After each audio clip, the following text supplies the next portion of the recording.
Akti pa rin ang pagbabantay sa Bagyong Yolanda. Makausap natin live si Alzar Aurelio ng Weather Forecast po ng Pag-asa. Alzar, good morning. Good morning sa iyo, Igan. Kamusta na ikot ng Bagyong Yolanda? Yung lakas nito. Kaninang 4:40 ng umaga, naglandfall ito si Bagyong Yolanda sa G1 Eastern Samar.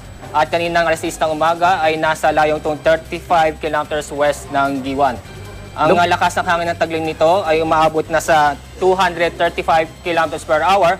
Samantalang ang gustiness ay umaabot sa 275 kilometers per hour. At 275 pa rin, hindi lumakas. Nanatili po sa kanyang lakas ng 235 kilometers per hour ang kanyang lakas ng hangin malapit mismo sa mata ng bagyo. Yung mata niya, nasa na ngayon? Sa ngayon po ay nasa 35 kilometers west ng G1. Doon pa rin.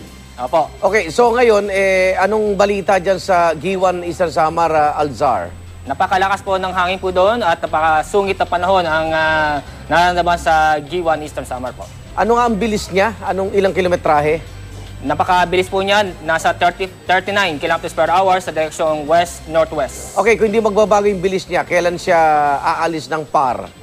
Inasa po natin na Sabado ng hapon ay lalabas ito sa ating Philippine Area of Responsibility. Sabado ng hapon. Bukas yun. Ayan, okay.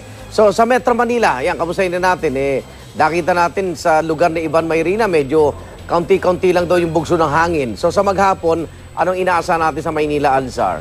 Tama po, nakaranas tayo ng maulap ng mga pag-ulan, pero hindi pa yan dulot ng bagyong si Yolanda. Maramdaman natin yung epekto nito mayapang hapon. Hapon pa. Okay, maraming salamat, Alzar Aurelio, weather forecaster po ng Pag-asa.